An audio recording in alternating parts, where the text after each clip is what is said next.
deep within the calcified catacombs of the ocean floor, where sunlight is chewed apart by the shifting surface and swallowed by the shadows, the coral reef functions as a sprawling, three-dimensional metropolis.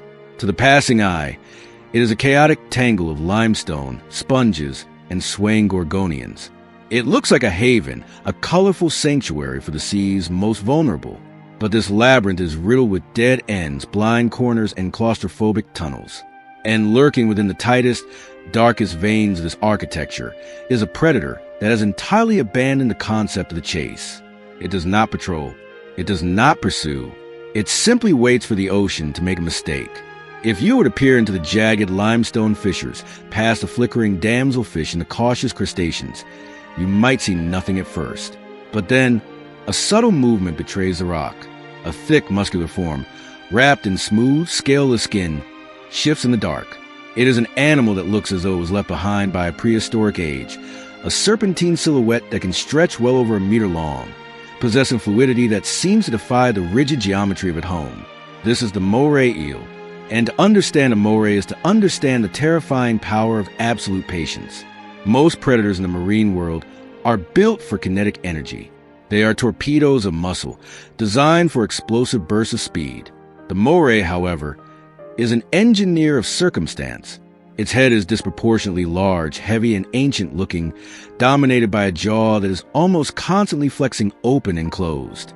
To a novice diver, this rhythmic gaping looks like a threat, a breathless display of aggression. In reality, it is a biological necessity. The eel is simply breathing, pumping oxygen-rich water over its hidden gills because its confined living quarters restrict natural water flow. But this heavy, rhythmic breathing only adds to the psychological dread it inspires. It sits in the dark, mouth agape, tasting the water, feeling the pulse of the reef, completely unmoving while the world passes by its peephole. The moray's skin is a marvel of evolutionary adaptation. It lacks the rigid scales of typical fish, coated instead in a thick, protective mucus that allows it to slide backward and forward through razor-sharp coral passages without a single snag. Depending on the species and the region, this rubbery armor might be mottled with the greens and browns of rotting kelp, speckled with the vibrant yellows and blues of a tropical drop-off, or patterned like a corrupted digital camouflage. It is a creature designed to dissolve into the background, but camouflage is only the beginning of its deceit. Unlike the open water hunters who rely on exhaustion to secure a meal, the moray eel prefers a rig game. It uses the very structure of the reef as an accomplice.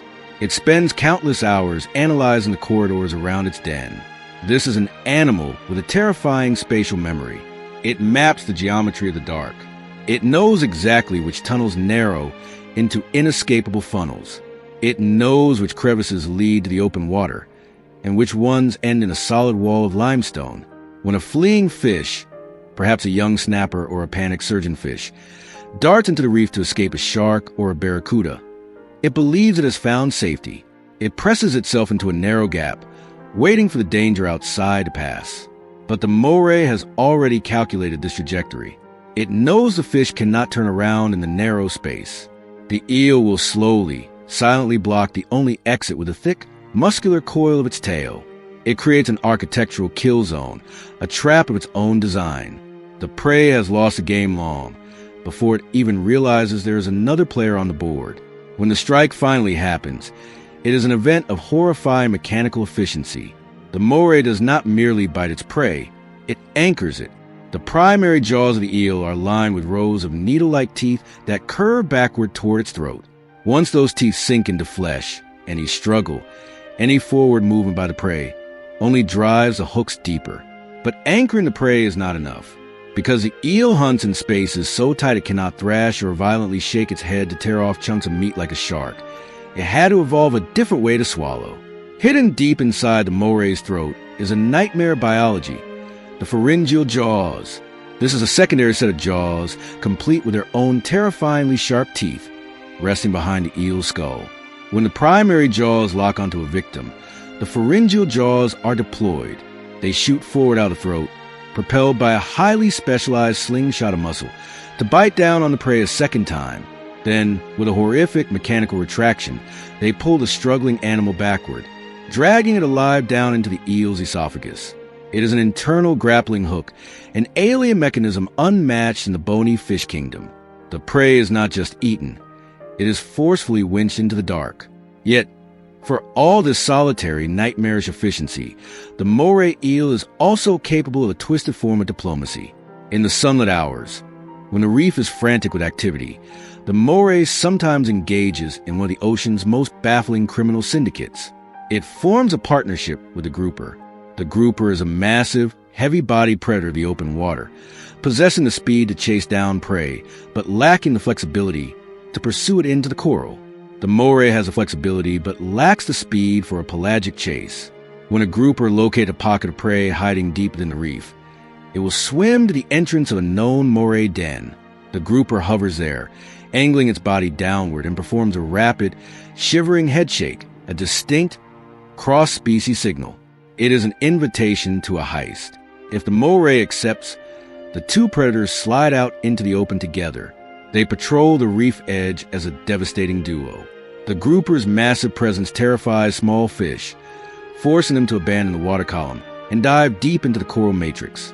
But waiting inside that matrix is the moray, slipping like liquid shadow through the cracks. It flushes a terrified fish back out into the open, right into the grouper's waiting jaws.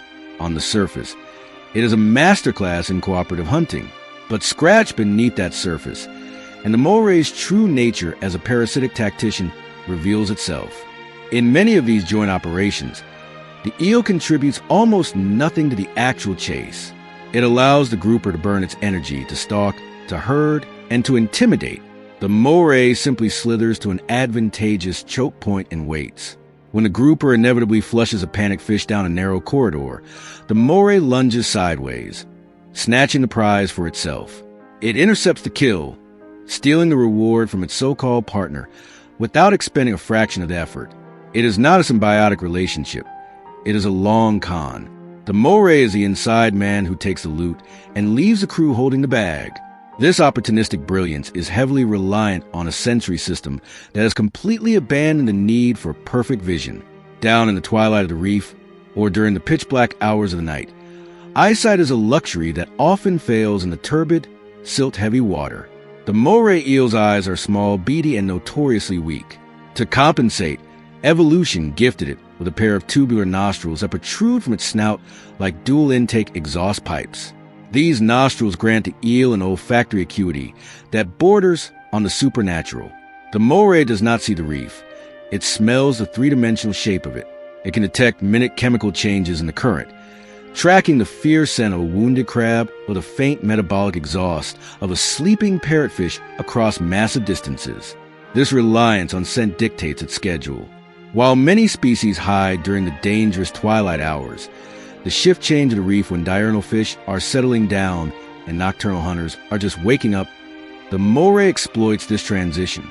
It slithers out of its den while the reef is blinded by the changing light, using its nose to navigate the chaos, casually plucking sleeping victims from their beds. When you observe a moray eel over years, the true depth of its intelligence becomes undeniable. They are fiercely territorial, claiming a specific, highly strategic crevice and holding it for decades. In the wild, they have been known to forcefully evict other predators, asserting dominance over prime ambush real estate. In captivity, their minds are a constant source of frustration for aquarists. These are animals that quickly learn the schedules of their handlers. They memorize feeding patterns. They recognize individual human faces. And, perhaps most chillingly, they probe their enclosures for structural weaknesses. Like their cephalopod neighbors, captive morays have been documented sliding out of their tanks in the dead of night, using their sheer muscle mass to push heavy lids aside, slithering across wet floors to access neighboring tanks, feeding and returning before dawn.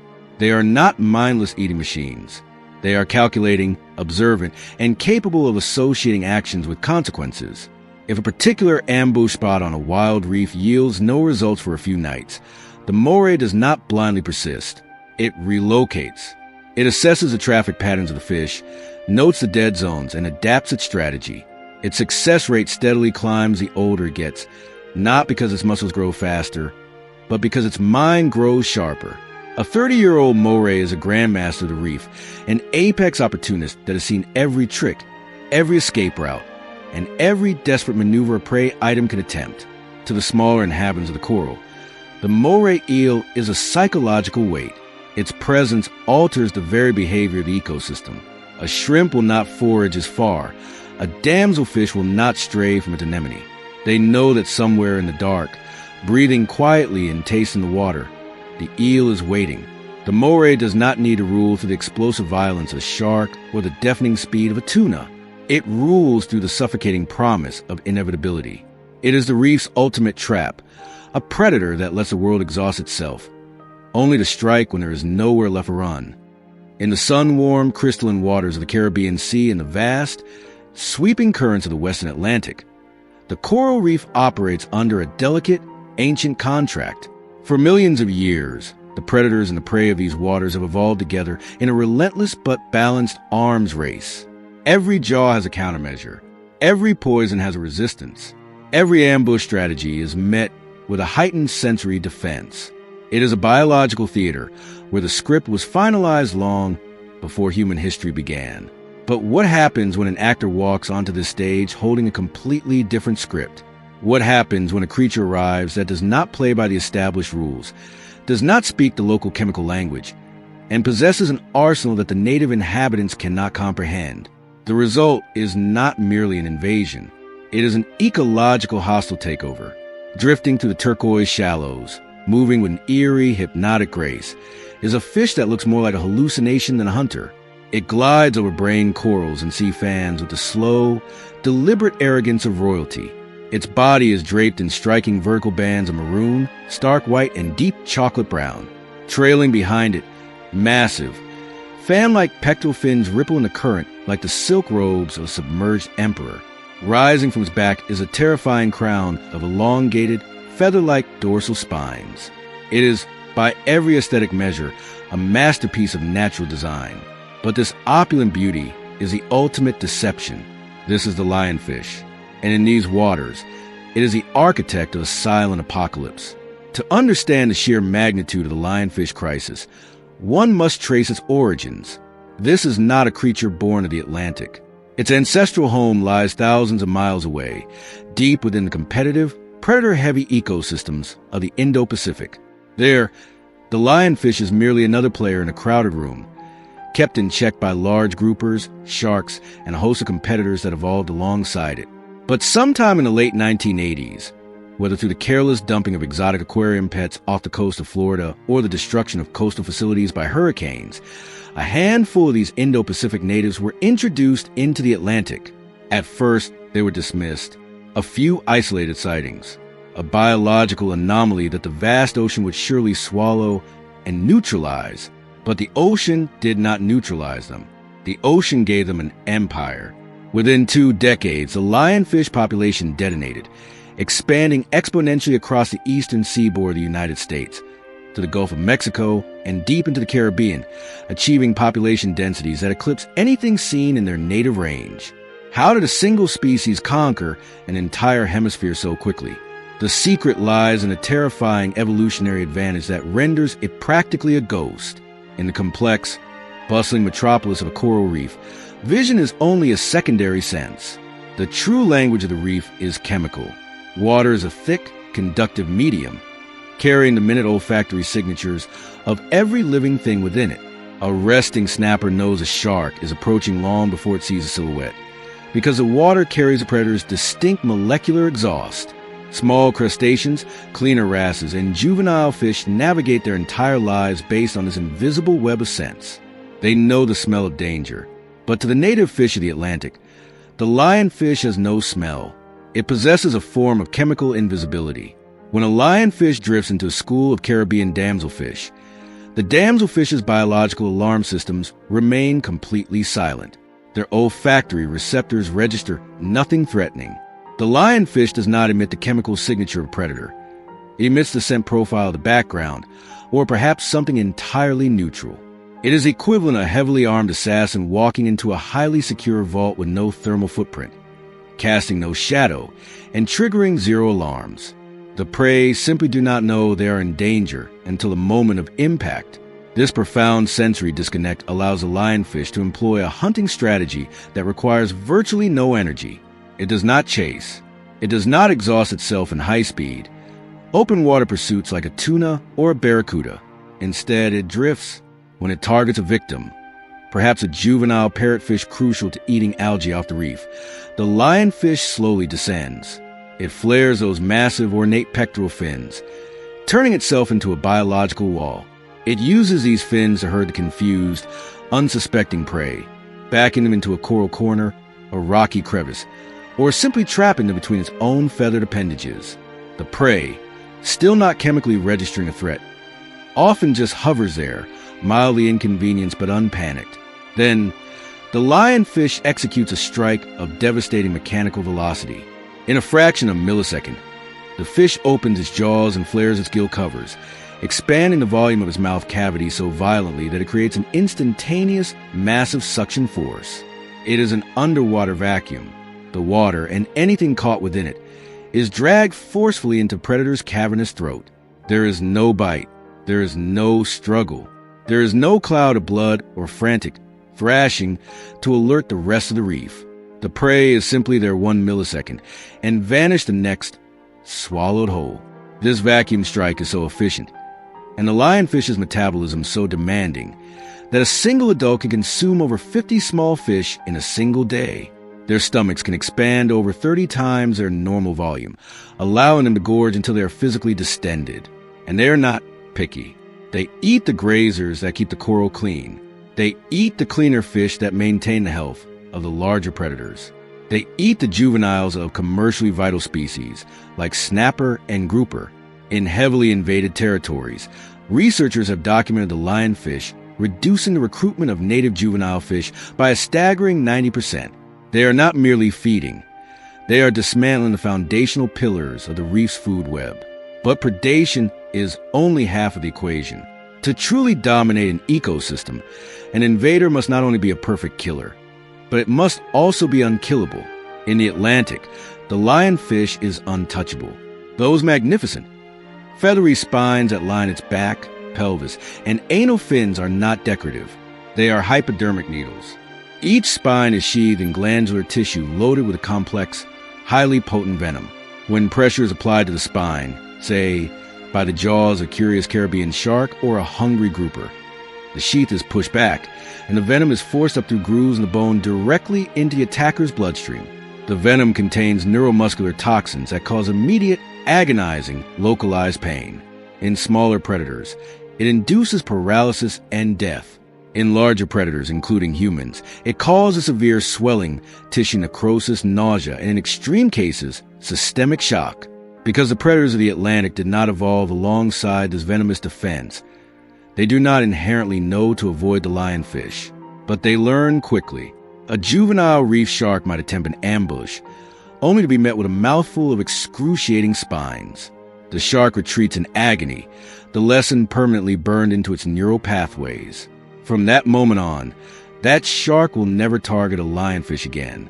This rapid, painful conditioning has created a vast ocean of apex predators that actively ignore the most abundant food source on the reef. The lionfish swims through shark-infested waters with absolute impunity. It fears nothing. This total lack of top-down predation allows the lionfish to focus all of its biological energy on one terrifying objective: expansion. The reproductive machinery of this species is a marvel of biological imperialism. They do not have a mating season. They breed continuously, year-round.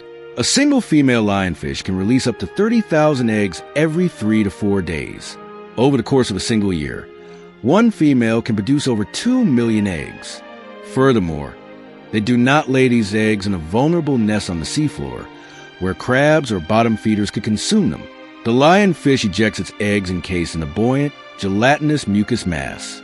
This toxic, unappetizing raft floats upward, catching the powerful oceanic highways, the Gulf Stream, the loop currents, and drifts for hundreds of miles.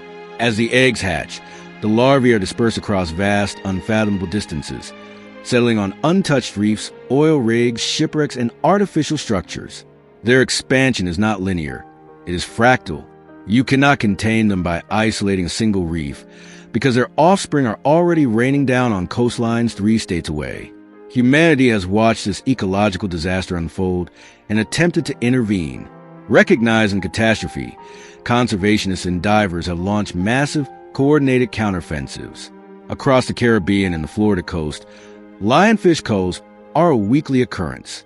Scuba divers, armed with specialized pole spears, descend into the reefs to manually execute the invaders. Because the lionfish has no fear of predators, it does not flee from a diver. It simply hovers, trusting its venom, making a remarkably easy target for a spear. To incentivize the slaughter, campaigns have been launched to rebrand the lionfish as a culinary delicacy. And ironically, beneath the venomous spines, the meat of the lionfish is spectacular, flaky, white, buttery, and completely non-toxic. High-end restaurants serve them as ceviche. Coastal towns host massive lionfish derbies, rewarding the teams that pull the most tonnage from the sea. Yet, despite the thousands of fish removed daily by human hands, it is a drop in a bottomless bucket. A team of divers can clear a shallow reef on a Tuesday, completely eradicating the local lionfish population. But because humans are limited by compressed air and the physics of diving, they cannot reach the deep water reefs. Lionfish have been documented thriving at depths of over 1,000 feet, living in the pitch-black, freezing crush of the mesophotic zone. These deep water populations act as untouchable reserves, constantly pumping millions of eggs back up into the shallows. The human culls are not curing the disease. They are merely treating a localized symptom. The most insidious aspect of the lionfish invasion is not just the body count, but the psychological rot it inflicts on the ecosystem. The reef is a community built on predictable rhythms, but the constant, looming presence of an untouchable, invisible killer changes the behavior of the native species. Herbivorous fish, terrified of the scentless assassins hiding in the coral, begin to abandon the open grazing areas. They hide deeper in the crevices, venturing out less frequently. When the herbivores stop eating, the algae begins to grow unchecked. It creeps over the living coral, suffocating the polyps, blocking the sunlight, and slowly choking the foundational architecture of the reef to death. The lionfish does not need to eat the coral to kill it. It simply needs to terrify the coral's caretakers into submission. In the criminal underworld of the marine ecosystem, the lionfish hold a unique, terrifying rank. It is not the clever infiltrator like the octopus, nor the cooperative syndicate enforcer like the dolphin. The lionfish is the untouchable cartel boss who arrived from out of town, bought off the police, neutralized the competition, and established a monopoly on violence. It sits at the absolute pinnacle of an ecosystem it does not belong to, fanning its beautiful, venomous fins, consuming everything in its path, and leaving behind an ocean that is quieter, emptier, and irreversibly changed. When the tide recedes and the ocean's canopy thins, the coral reef is laid bare beneath the harsh, unblinking glare of the sun. The shadows retreat, and the intricate architecture of the limestone corridors is flooded with light. In this exposed environment, visibility is a death sentence. For the giants of the reef, the sharks, the groupers, the barracudas, this illumination is an invitation to hunt. But for the small, the slow, and the soft, the receding tide signals the beginning of a terrifying daily lottery. To survive here, you must either outswim the jaws of your enemies, outgrow them, or possess a poison potent enough to make them regret the bite. But what if you possess none of these things? What if you are born small, slow, and entirely edible? In the crushing, predator-heavy reality of the benthic zone, one creature has bypassed the traditional evolutionary arms race entirely. It did not evolve thicker armor. It did not evolve speed, nor did it manufacture its own venom. Instead, it learned to steal them. If you stare long enough at a patch of coral rubble, past the darting wrasses and the shifting silt, you might notice something profoundly unsettling. A fragment of the reef itself seems to detach. A clump of noxious red sponge, entangled with stinging hydroids and fuzzy brown algae, slowly elevates on 6 spindly, jointed legs and begins to crawl. It halts, freezing instantly as a shadow passes overhead, becoming entirely indistinguishable from the seabed. When the danger passes, the reef walks again. This is the decorator crab, a member of the Majoritius superfamily. And it is not merely an animal hiding in the marine undergrowth. It is a biological hacker, a guerrilla fighter, and a relentless thief engaged in the most sophisticated form of identity fraud in the animal kingdom. At its core, a decorator crab is an unimpressive physical specimen. Beneath an elaborate wardrobe, its exoskeleton is relatively thin and brittle, easily crushed by the jaws of an eel or the beak of a parrotfish. Its claws are not the heavy, crushing vices of a stone crab, but rather delicate, precise instruments resembling the fine-tipped tweezers of a bomb technician or a master watchmaker. But the crab's true power lies not in its muscles, but in the microscopic architecture of its shell. Covering the crab's back, legs, and even its face are specialized, stiff, hook-like hairs known as setae. These structures function exactly like biological Velcro. They are the scaffolding upon which the crab will construct its masterpiece of deception. But the crab does not simply roll around in the mud, hoping debris will stick to its back.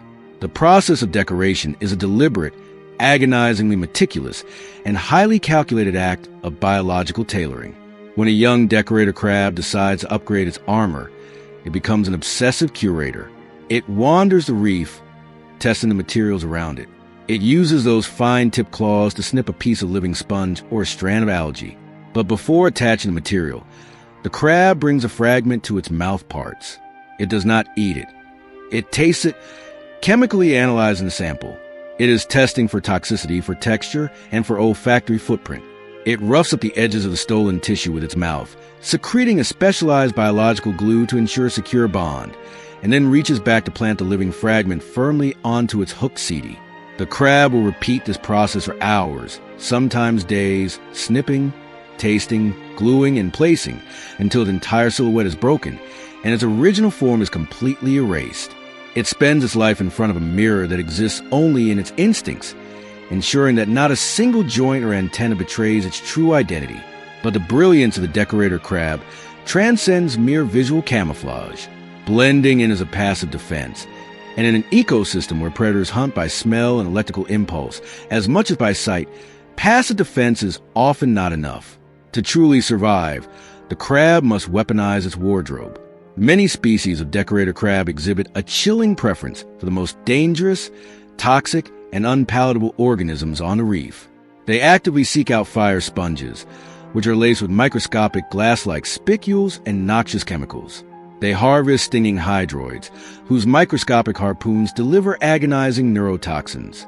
When a predator, say an opportunistic snapper, spots what it thinks is a crab and moves in for a bite, it is met with a mouthful of burning chemical agony.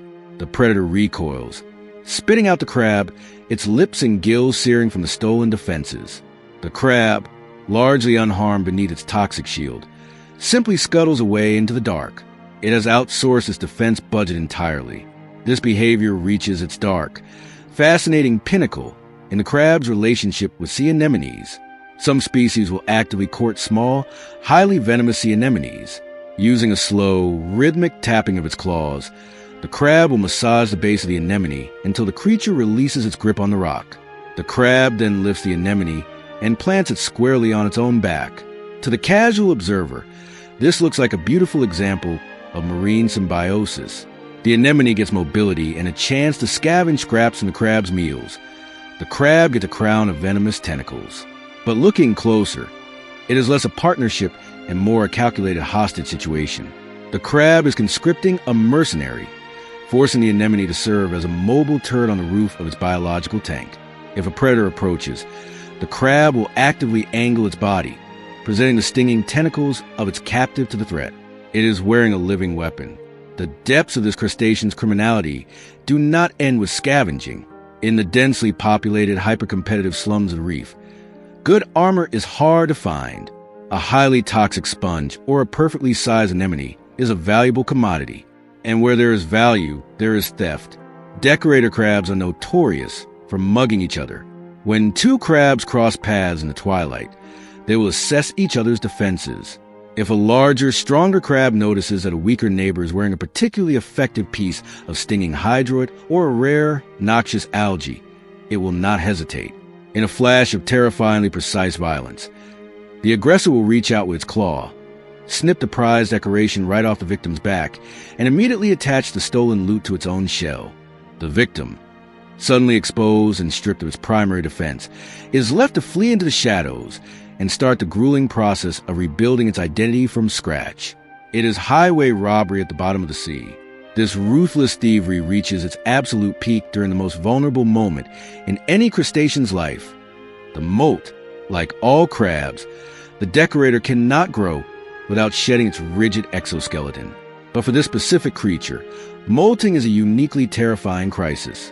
When it pulls its soft, squishy body out of its old shell, it is leaving behind its entire meticulously curated garden. It is suddenly naked, bright, and defenseless in a world of teeth. Furthermore, the old shell, covered in valuable living weapons, is now an abandoned gold mine for any passing rival. What follows is an act of frantic, desperate self-burglary. The newly molted crab, its body still soft and highly vulnerable to damage, will immediately turn around and begin stripping its old, discarded exoskeleton. It must steal back its own armor before a predator spots it, or worse, before a rival crab wanders by and loots the abandoned shell.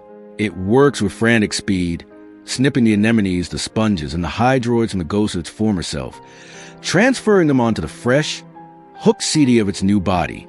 It is a race against death, a creature frantically dressing itself in its own past to guarantee its future. But this disguise serves another, darker purpose. The decorator crab is not just prey. It is also an opportunist. By looking exactly like an innocent, unappetizing rock, it effectively removes itself from the visual awareness of the smaller creatures on the reef. Brine shrimp, tiny gobies, and marine worms do not fear a clump of algae. They swim right up to it, seeking shelter or food. They brush against the toxic sponges, entirely unaware that the rock is breathing. When the prey is within millimeters of the crab's hidden face, the illusion drops. The tweezers lash out with blinding speed. The prey is snatched from the water column, dragged backward into the tangled mass of stolen foliage, and consumed alive. The armor is not just a shield. It is a duck blind. It is a sniper's ghillie suit, allowing the crab to commit acts of sudden, invisible violence upon the very creatures that sought refuge in its shadow. As the oceans change, so too does the decorator crab's arsenal. In an era where human negligence has saturated the seas with refuse, this crab has proven itself to be a master of dystopian adaptation. In reefs bordering heavily polluted coastlines or popular diving spots, decorator crabs have been filmed wearing our trash. They have been found with fragments of shredded plastic grocery bags attached to their legs. They have been seen sporting pieces of synthetic fishing nets, bright blue nylon ropes, and torn artificial sponges. The crab does not possess the capacity to mourn the degradation of its environment. It possesses only the cold, unyielding calculus of survival. It does not care if the material on its back is a rare coral or a piece of human garbage. It only cares if the material breaks its silhouette, deters a predator, or hides it from its prey. In a dying reef where natural sponges and algae have bleached and withered away, the crab will adapt without hesitation, curating our synthetic ruin to save its own life. It has become a grim mirror of the Anthropocene, a scavenger of human error, wherein the apocalypse is camouflage. The decorator crab challenges everything we assume about the hierarchy of the wild. We are conditioned to believe that survival belongs to the strongest, the fastest, or the most venomous. We worship the apex predators, the sharks and the whales, treating them as the undisputed lords of the deep. But the decorator crab proves that there is another path to survival. It proves that dominance is not always about what you are, but about what you can convince the world you are. It is an animal that recognized its own physical inadequacy and responded by hijacking the strengths of the creatures around it. It owns nothing, yet it wields the weapons of a dozen different species. It is a ghost, a thief, and a parasitic architect, walking openly across a battlefield where it has no right to survive. In the criminal underworld of the coral reef, the decorator crab is the ultimate grifter. It moves in absolute silence, draped in stolen armor, hiding behind kidnapped mercenaries, perfectly content to let the ocean tear itself apart, while it quietly and visibly takes exactly what it needs. When the solar cycle breaks and the moon drags the tide back into the dark, a profound quiet descends upon the coral kingdom. The manic energy of the daylight hours dissipates. The vibrant parrotfish secrete their protective mucus bubbles and wedge themselves into the limestone to sleep. The aggressive, fast-moving predators of the open water retreat to the edges of the drop-off, their visual advantage neutralized by the gloom. For the vast majority of the reef's inhabitants, the night is a time of suspension, a breathless wait for the dawn. But in the topography of shadows, where the rocks meet the shifting sand, the true sovereign of the night awakens. It does not announce its presence. It does not possess the heavy, terrifying bulk of a shark, nor the armored, crushing claws of a crustacean. In fact, by all conventional laws of biology and physics, it barely possesses a shape at all. It is a biological phantom, a creature of pure, unadulterated fluidity. This is the common octopus, and to call it merely a marine animal is a profound understatement. It is an intelligent liquid, a decentralized consciousness that pours through the ocean not just to survive, but to calculate, manipulate, and conquer. To understand the terrifying genius of the octopus, one must first confront its impossible anatomy. Every other apex predator on Earth is defined by its skeleton. Bones dictate movement, enforce limitations, and provide a permanent, predictable structure. The octopus has eradicated this weakness. Aside from a sharp, chitinous beak hidden at the center of its webbed limbs, it has no hard parts.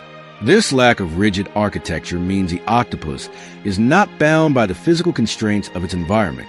It does not navigate a maze. It conforms to it.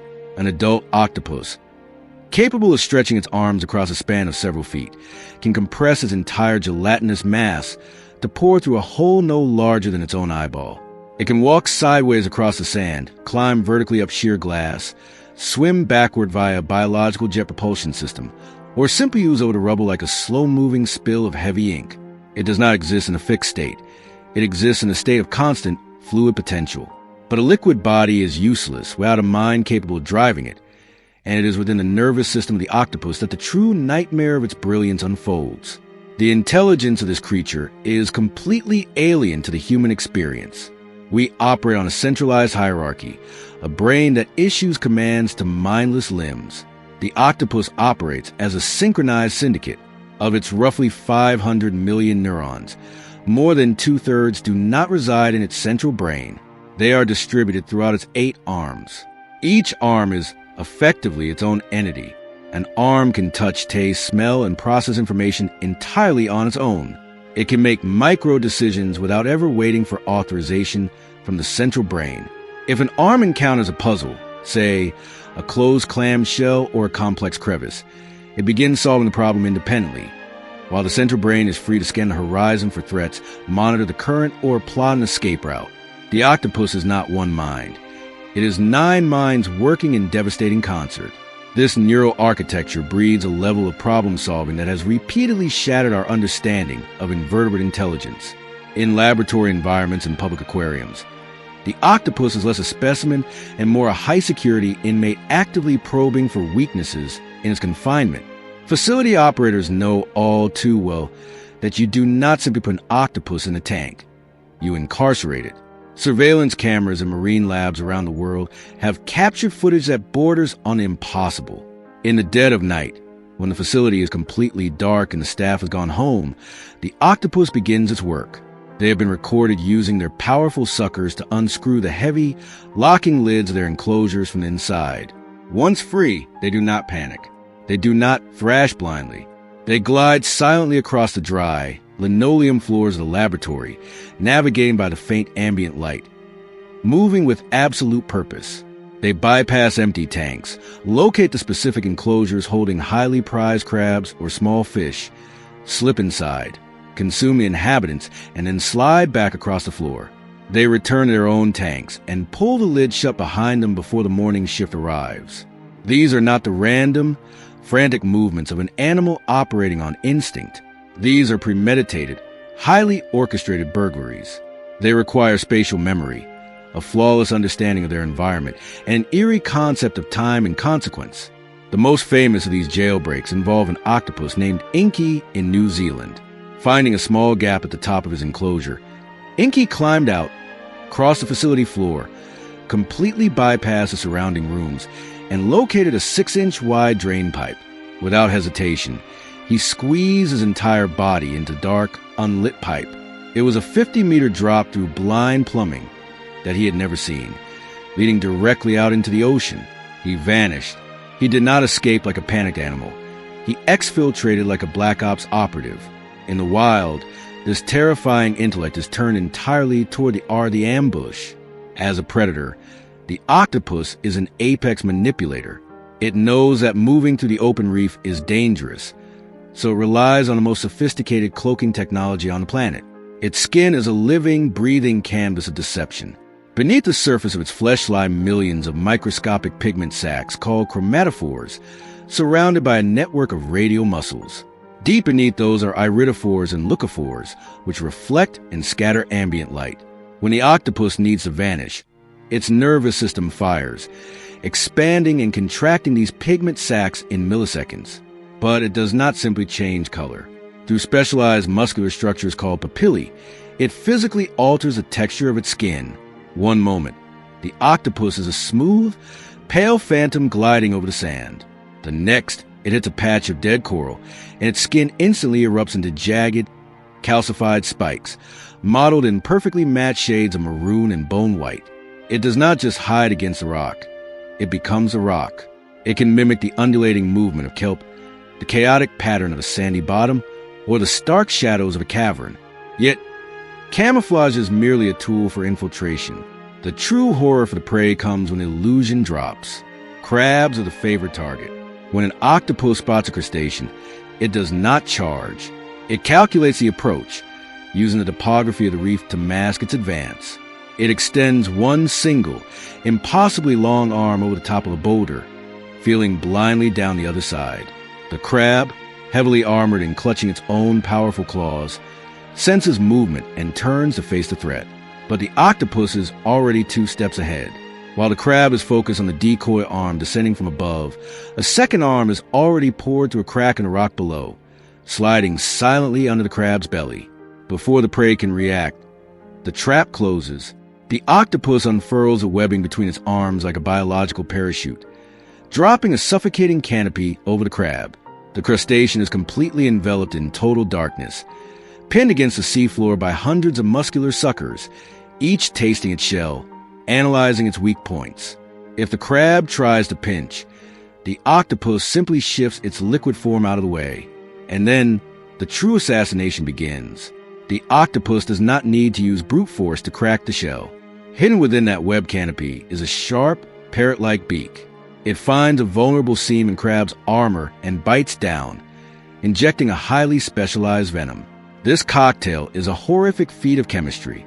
It contains powerful neurotoxins that instantly paralyze the prey, overriding its nervous system. But worse, it contains cephalotoxins and digestive enzymes that immediately begin to break down the crab's internal connective tissues. The venom chemically severs the crab's muscles from its own shell. Within minutes, the struggling stops. The octopus essentially drinks the liquefied prize from the inside out, discarding the empty, perfectly intact shell onto the sand like a discarded wrapper. When it is not hunting, the octopus is an architect of paranoia. It knows that despite its brilliance, its soft body is highly vulnerable to sharks, moray eels, and massive groupers. To survive its downtime, it builds fortified bunkers. An octopus will locate a suitable hollow in a rock and then spend hours dragging heavy stones, discarded coconut shells, and thick pieces of coral rubble to construct a barricade. It will physically plug the entrance to its den, locking itself inside. Some have even been documented carrying coconut shells across the ocean floor, like mobile riot shields, pulling the 2 Fs together to form a perfectly spherical, impenetrable bunker the moment a predator approaches. They do not just inhabit their environment, they engineer it. But what happens when the mastermind is caught out in the open? What happens when a reef shark corners it and the camouflage fails? Here, the octopus utilizes an evasion protocol that relies on pure sensory sabotage. If a predator lunges, the octopus can forcefully amputate one of its own arms. The severed limb does not just float away. Its independent neural network goes into overdrive. It thrashes violently in the water, changing colors, drawing the predator's entire visual and predatory focus. While the shark attacks the phantom limb, the octopus vanishes. If this fails, it deploys its ultimate weapon, the ink. For centuries, Humans believed this ink was simply a smokescreen, a visual cloud meant to obscure the animal's retreat. Modern science has revealed a far more sinister reality. The ink of the common octopus is a weaponized chemical compound heavily laced with tyrosinase. When a predator swims into the ink cloud, it is not just blinded. The tyrosinase violently disrupts the predator's olfactory and gustatory receptors. It chemically coats their gills and nasal cavities, effectively blinding their sense of smell and taste. It induces a state of complete sensory static. The predator is left drifting in the dark, coughing, its biological radar entirely jammed, unable to see, smell, or track its target. By the time the water clears, the octopus is gone. It is already a mile away, squeezed into a crevice the size of a teacup, its arms folded, watching. Perhaps the most tragic, haunting element of the octopus's existence is the sheer brevity of it. For all of its alien intelligence, for all its ability to solve complex puzzles, recognize human faces, dream in shifting colors, and exact revenge upon lab technicians by shorting out overhead lights with precisely aimed jets of water, the octopus is doomed by its own biology. They live fast and they die young. The common octopus will rarely survive beyond 1 or 2 years. Furthermore, they are entirely solitary. A mother octopus will lay thousands of eggs in a dark cave, gently blowing water over them to keep them oxygenated. She will slowly starve to death protecting them, her body decaying as the eggs hatch. The offspring emerge into the vast, hostile ocean completely alone. There is no parent to teach them. There is no generational knowledge passed down through the ranks. Every single thing an octopus knows, every lock it picks, every crab it assassinates, every camouflage pattern it masters, every predator it outwits, it had to figure out entirely on its own, from scratch, in the dark. When you encounter an octopus on the reef at night, you are not looking at a simple fish reacting to stimuli. You are looking at an improvisational genius, a creature that is actively assessing your size, mapping your movements, and deciding whether you are a threat, a tool, or a victim. Its rectangular pupils narrow, locking on to your shape. It does not panic. It does not posture. It just thinks. And then, with a subtle shift of its liquid flesh, it melts back into the limestone, erasing itself from the narrative, leaving you to wonder if it was ever really there at all. Far below the sunlit chaos of the upper reef, down where the water pressure grows heavy and the light thins into a muted, bruised twilight, the ocean floor flattens out into an endless expanse of silt and sand. This is the benthic zone. To the casual observer, it is a wasteland, a quiet, barren stretch of sediment where the high-speed dramas of the reef seem to fade away. The currents here are sluggish. The silence is absolute. And crawling blindly across this desolate landscape is a creature that defies every convention of predatory evolution. It has no teeth. It has no eyes. It possesses no speed, no claws, and no armored shell. It looks, for all intents and purposes, like a discarded, leathery sack of sand. This is the sea cucumber. And while it appears to be the most vulnerable, pathetic organism in the ocean, it is, in reality, a biological landmine. It is a slow-moving, gelatinous saboteur equipped with a defense mechanism so violently extreme, it crosses a line from self-preservation into outright chemical warfare. To look at a sea cucumber is to look at a creature that seems to have given up. Relatives of the sea star and the sea urchin, they are essentially fleshy tubes that drag themselves across the ocean floor at a glacial pace. They spend their entire lives eating dirt. They use a ring of sticky feeding tentacles around their mouths to blindly sift through the detritus, extracting microscopic organic particles and excreting perfectly clean sand behind them. They are the janitors of the abyss, tirelessly recycling nutrients, oxygenating the sediment, and maintaining the foundational health of the ecosystem. Because they are so slow, and because they are effectively tubes of exposed protein, they should be the easiest meal in the ocean.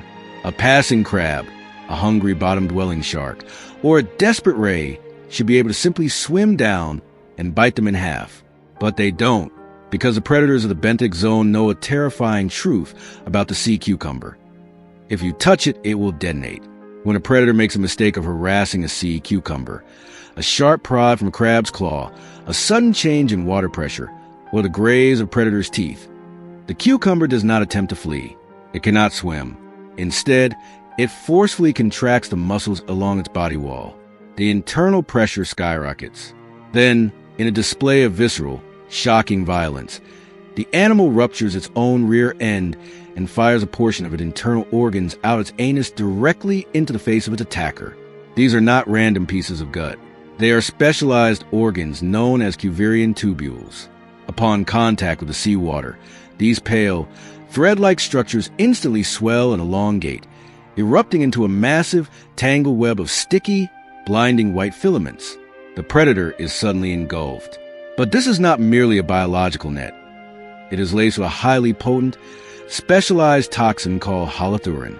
Holothurine is a saponin compound, a chemical that aggressively attacks and disrupts cellular membranes.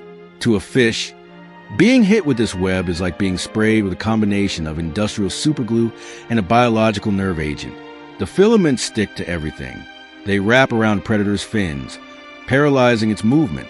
They coat the predator's gills, burning the delicate respiratory tissues and inducing violent seizures, suffocation, and excruciating irritation. The attacker, suddenly blind, burning, and bound in toxic silk, abandons the hunt immediately.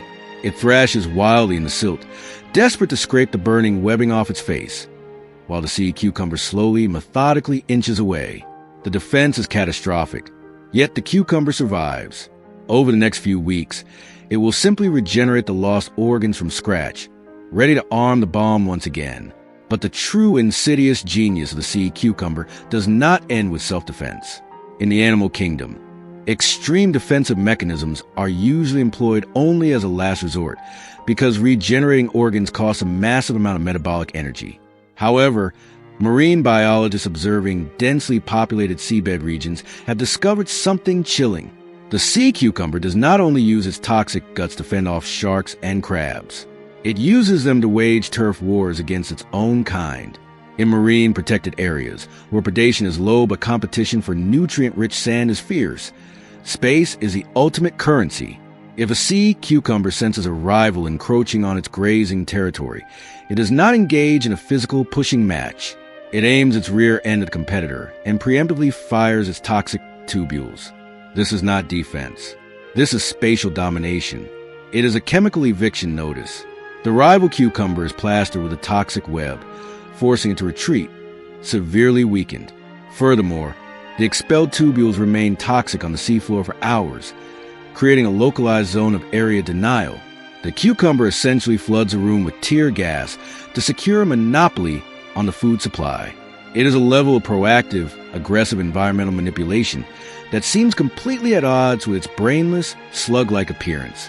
When the Cuvierian tubules are not enough, when the predator is massive, relentless, and unfazed by the chemical webbing, the sea cucumber escalates its response to a level of grotesque theatricality. It engages in full evisceration. The animal will literally tear itself apart from the inside out. It contracts its body so violently that it expels its entire respiratory tree, its gonads, and massive loops of its digestive tract into the water column. It vomits its own anatomy. But the expelled organs do not just float there lifelessly. Driven by residual nerve impulses, the guts writhe and undulate in the current, perfectly mimicking the frantic movements of a dying, struggling animal. It is the ultimate biological smokescreen. The predator's attention is instantly captivated by the writhing mass of fresh meat. It attacks the decoy organs, tearing into the discarded digestive tract. Meanwhile, the actual sea cucumber executes its escape. But without speed, how does it get away? Here, the sea cucumber utilizes one of the most bizarre physiological hacks in nature. Its body wall is composed of mutable collagenous tissue. Unlike human tissue, which maintains a relatively constant density, the sea cucumber's flesh is neurologically controlled. It can change its physical state in seconds. When it needs to hide, it relaxes its collagen, effectively turning its body into a liquid puddle of flesh. It oozes into tiny, jagged cracks in the limestone, pouring itself deep into the reef matrix. Once inside, it fires a different set of neurological signals. The collagen instantly cross-links and solidifies. The cucumber turns from liquid to stone, wedging itself so rigidly into the rock that it becomes physically impossible for a predator to pry it loose without shattering the reef itself. It leaves the predator feeding on its ghost while it locks itself safely in a limestone vault to begin the arduous process of regrowing its entire internal anatomy. Even the very act of reproduction for this creature is tinged with spite and tactical sabotage. Sea cucumbers reproduce through broadcast spawning. During specific lunar cycles, males and females rise slightly off the seabed and simultaneously release massive plumes of sperm and eggs into the current, turning the water milky white. It relies on the chaotic mixing of the ocean to ensure fertilization. But in highly crowded areas, male sea cucumbers have been observed engaging in biological cheating. Rather than waiting for the synchronized climax, some males will intentionally release their genetic payload early. By flooding the water column prematurely, they saturate the available eggs with their own sperm, drastically reducing the chances of any rival male's genetics successfully taking hold. It is a silent, chemical warfare waged at the microscopic level, ensuring genetic dominance through premature sabotage. The tragedy of the sea cucumber is that its greatest threat is one that its chemical weapons cannot touch. For centuries, these creatures have been overharvested by humans for the international seafood market, processed into a dry delicacy known as bêche de mer. The ocean floor is being vacuumed clean, and as their populations collapse, the ecological fallout is severe. Without the cucumber sifting the sand, algal blooms choke the reef, bacterial mats smother the substrate, and the seabed hardens into a sterile pavement. Yet, among the survivors left in these depleted zones, the competition has only grown more ruthless. Driven by scarcity, older, larger sea cucumbers have been documented increasingly turning their chemical weapons on younger, smaller members of their own species, ruthlessly clearing the bore of any mouth that might steal a grain of sand. They are the bitter, hardened survivors of an apocalyptic harvest, ruling over the remaining scraps of the abyss. In the grand hierarchy of the ocean, we look to the sleek, the fast, and the fanged as the masters of survival. But true survival in the darkest, most desolate corners of the world does not belong to the swift. It belongs to the uncompromising. It belongs to a creature willing to weaponize its own anatomy, to dissolve its own flesh, and to rip out its own guts just to prove a point. The sea cucumber does not run. It does not hide. It simply waits, a slow-release grenade resting quietly in the silt, daring the ocean to make a move. Miles away from the vibrant, bustling architecture of the coral reef, the ocean floor flattens out into an endless, desolate expanse of volcanic sand and suffocating silt. The water here in the shallow estuaries of Southeast Asia is often murky, stained the color of weak tea by the tannins bleeding out from the coastal mangrove forests. There are no towering limestone fortresses to hide behind. There are no neon-colored sea fans to break up a silhouette. It is a barren, exposed wasteland. For a predator, it is a wide-open hunting ground. But for a soft-bodied, slow-moving creature with no shell, no venom, and no sharp spines, this environment is a death sentence. To live out in the open mud is to invite absolute destruction. Yet, gliding effortlessly across this barren stage is an animal that has chosen this exact wasteland as its home. It is a creature that possesses zero physical armor, a body so soft could be crushed by a passing jaw, and an anatomy completely devoid of bones. By all the brutal laws of marine survival, it should not exist here. But it survives not by fighting the reality of its exposure, but by hijacking the minds of everything that looks at it. This is the Octopus mimicus, the mimic octopus, and it is the most sophisticated, psychologically manipulative con artist in the natural world. To comprehend the genius of the mimic octopus, you must first understand the fundamental limitations of standard camouflage. Most cephalopods, ordinary octopuses, and cuttlefish are masters of invisibility. They use their chromatophores to match the color of the rock, and their papillae to match the texture of the coral. They survive by ensuring that the predator's brain registers them as background noise. But in the barren mudflats of Sulawesi and the Indo-Pacific, there is no background to blend into. If you are sitting on flat sand, changing your color to match the sand only works until you cast a shadow or until you have to move. And in the ocean, movement is a trigger for violence. The mimic octopus recognized this evolutionary dead end. It realized that if it could not hide from the eyes of its predators, it had to hide inside their minds. It abandoned the art of invisibility and mastered the art of impersonation. When a predator approaches, The mimic octopus does not shrink away. It does not attempt to bury itself in a panic. Instead, it holds its ground, and in a fraction of a second, it executes a full-body transformation that completely overwrites its identity. It does not just change its color. It changes its posture, its swimming mechanics, and its behavioral rhythm. Imagine the scene. The octopus is foraging in the open mud when a shadow falls over it.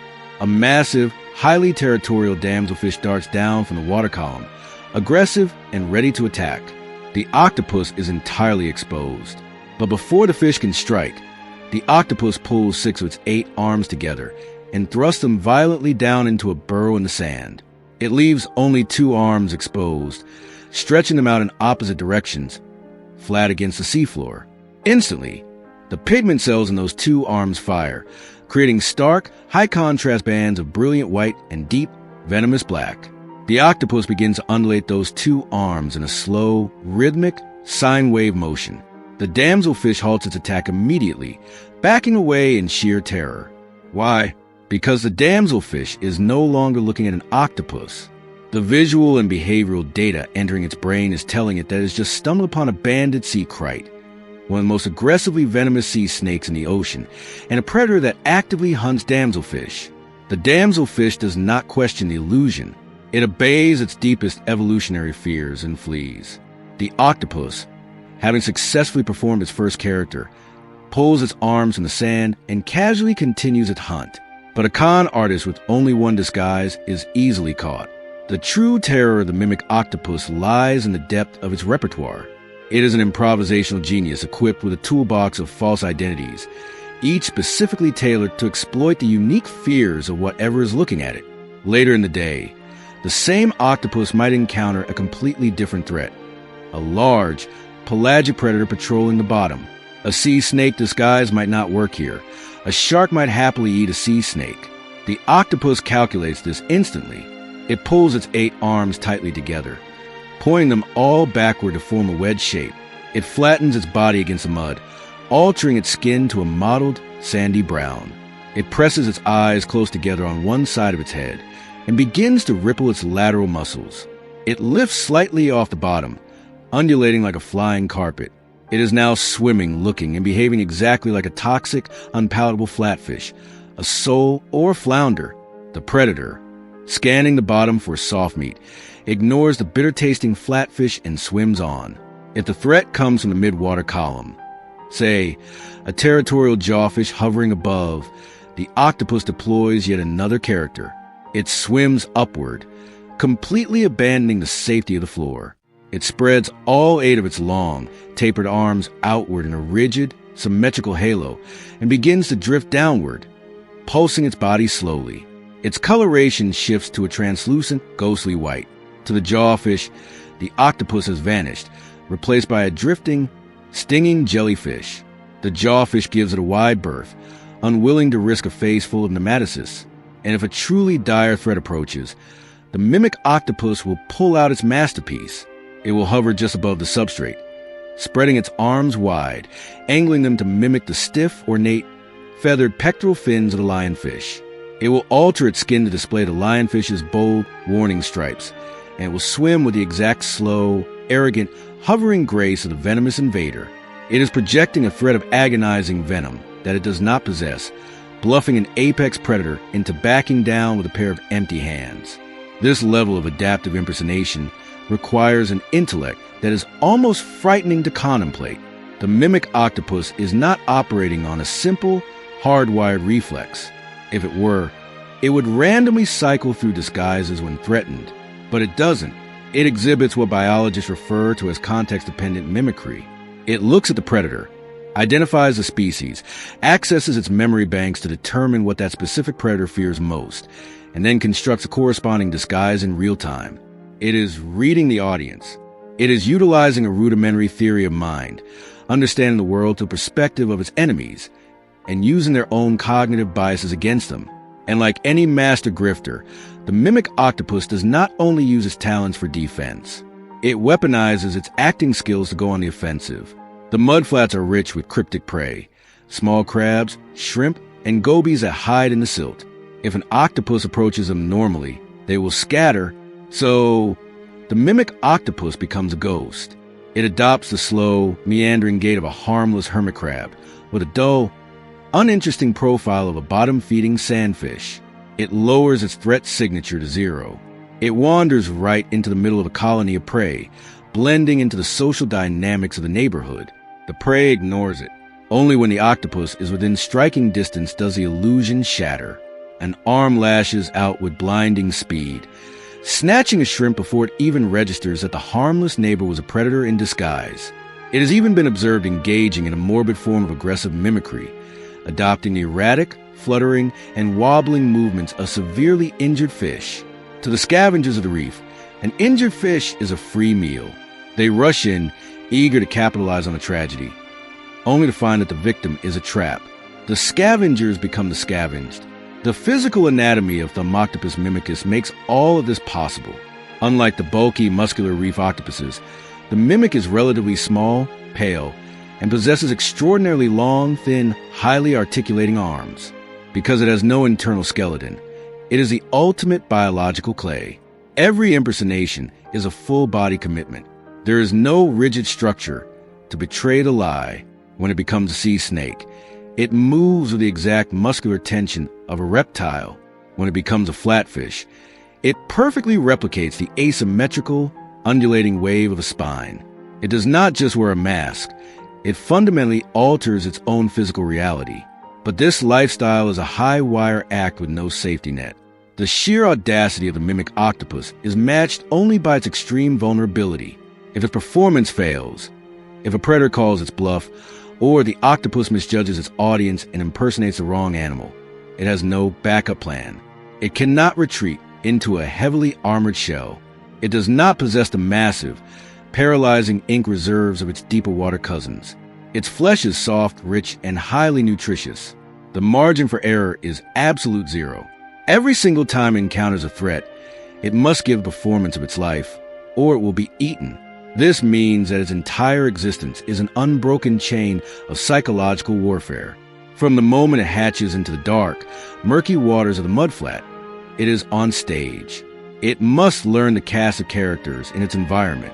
It must observe the dynamics of fear and power. It has to know that damselfish fear sea snakes, that groupers fear lionfish, and that crabs ignore flounders. It builds a mental catalog of the ecosystem's neuroses and exploits them with surgical precision. In a world obsessed with the evolutionary metrics of bite force, swim speed, and venom toxicity, the mimic octopus is a profound anomaly. It proves that the most powerful weapon in nature is not physical strength, but perception. It survives entirely on the power of suggestion. It is a hacker infiltrating the visual processing centers of the ocean, rewriting the code of its own identity to manipulate the behavior of everything around it. When you stare into the murky waters of the Indo-Pacific and catch a glimpse of a banded sea kite sliding over the mud or a lionfish hovering in the gloom, you must ask yourself what you are truly looking at. Because in the criminal underworld of the ocean, the mimic octopus ensures that nothing is what it seems. It is the ultimate deceiver, a creature of pure, liquid illusion, turning the entire ocean into an audience for a con that never ends. Beneath the glen, a calm, sun-drenched ocean surface, where the water shimmers like polished glass and everything below appears to flow in effortless harmony, a profound deception is at play. For generations, humanity has been sold a remarkably effective piece of biological propaganda. We look out at the breaching silhouettes and hear the playful, clicking chatter, and we project our own idealized virtues onto the inhabitants.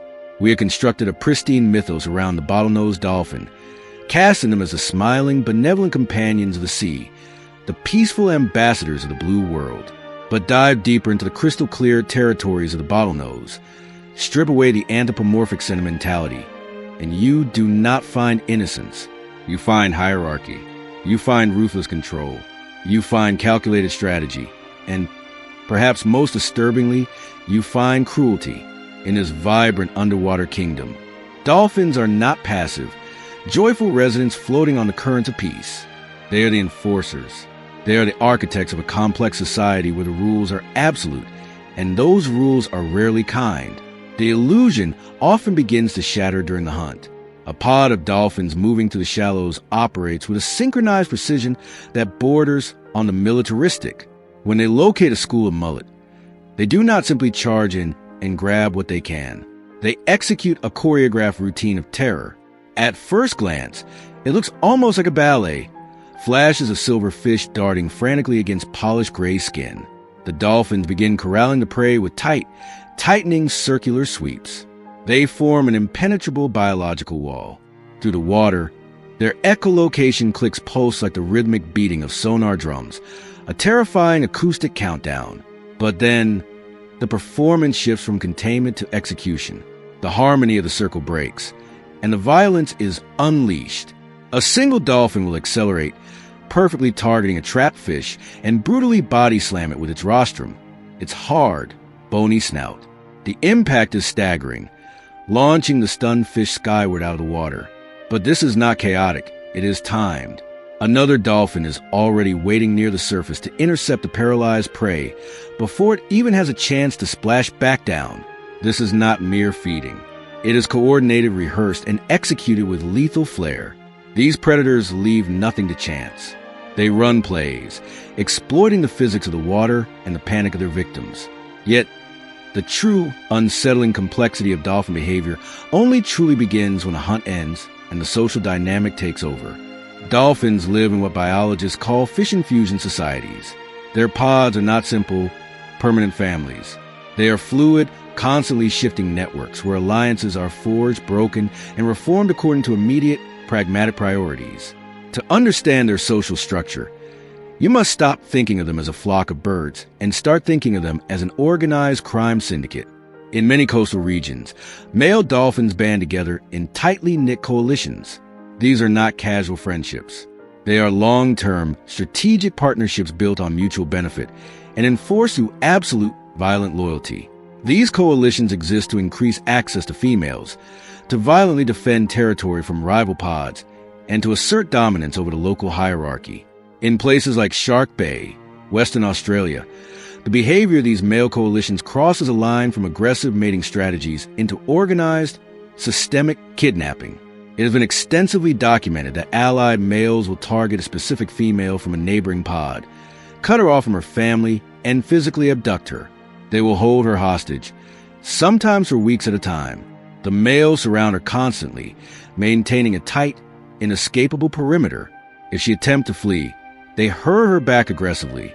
If rival males or even her own family attempt to intervene, the coalition uses coordinated, violent tactics to block them, engaging in high-speed underwater rammings to protect their stolen prize. This behavior is not a rare glitch in the system. It is systemic. It is an evolutionary strategy built entirely on coercion and control. While it completely shatters the human image of the dolphin as a gentle peacekeeper, it reveals a far more chilling reality about their intelligence. Their massive brain power serves the purpose of social manipulation just as much as it serves basic survival. The darker edge of dolphin society is not an anomaly. It is the operating system itself. As we pull back the layers of their behavior, we find reports from around the world that describe acts veering disturbingly close to sadism. Consider the harbor porpoise. In the frigid, nutrient-rich waters off the coast of Scotland, researchers began finding the battered bodies of porpoises washing ashore. Post-mortem analysis of the carcasses revealed a horrific forensic story. These animals suffer from shattered ribs, massive blunt force trauma, and ruptured internal organs. They were not killed by sharks. They were not struck by boat propellers. They were hunted by male bottlenose dolphins. Witnesses and field biologists have observed these attacks firsthand.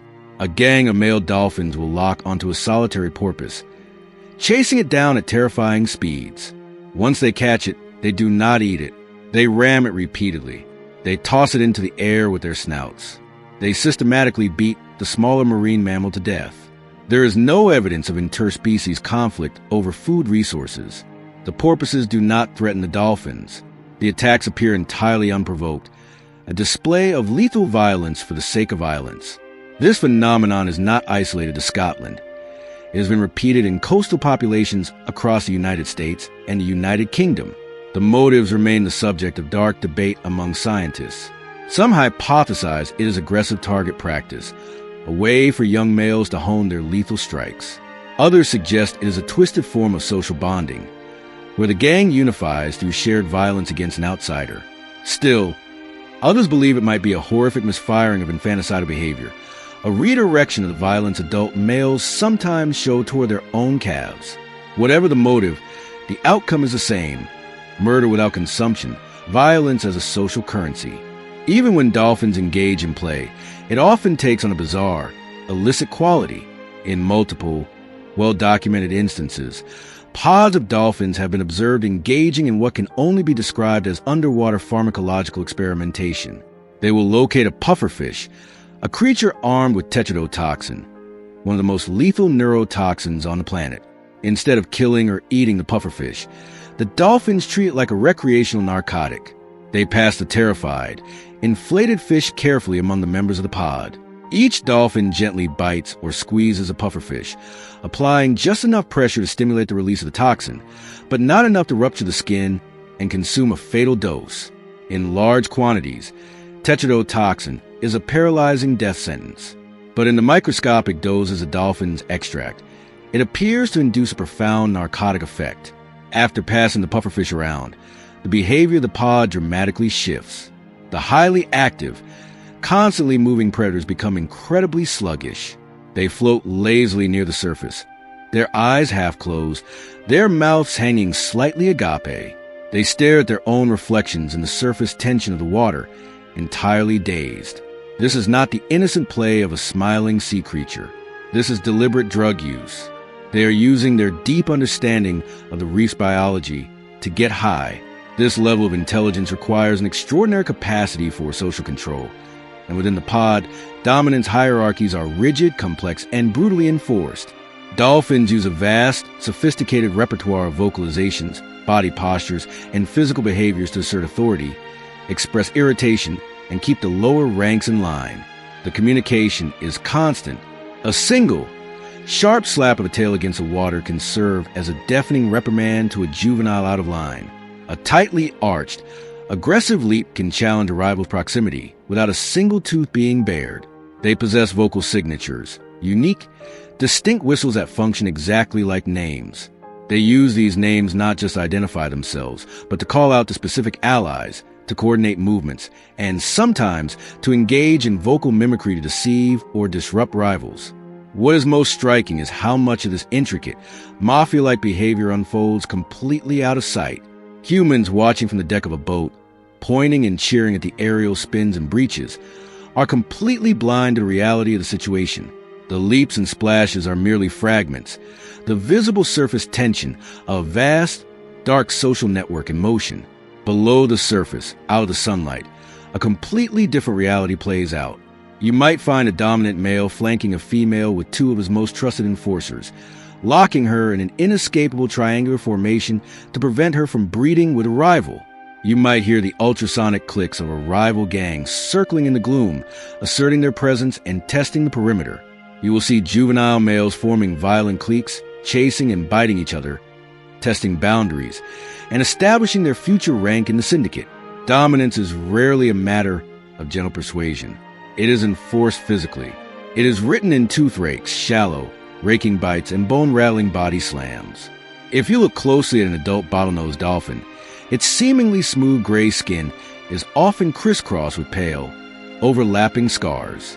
These are the etched hieroglyphs of a brutal curriculum, the permanent records of a life spent fighting for status in a society that does not forgive weakness. And yet, despite the kidnapping, the gang violence, and the manipulation, dolphins remain unparalleled evolutionary marvels. Their brains are staggeringly massive, second only to human beings in relative complexity. They feature heavily expanded neocortices and limbic systems, the exact areas of the brain associated with complex emotion, empathy, and high-level cognition. They are one of the few species on Earth capable of recognizing themselves in a mirror, proving a profound sense of self-awareness. They can be taught to understand syntax and grammar in artificial languages.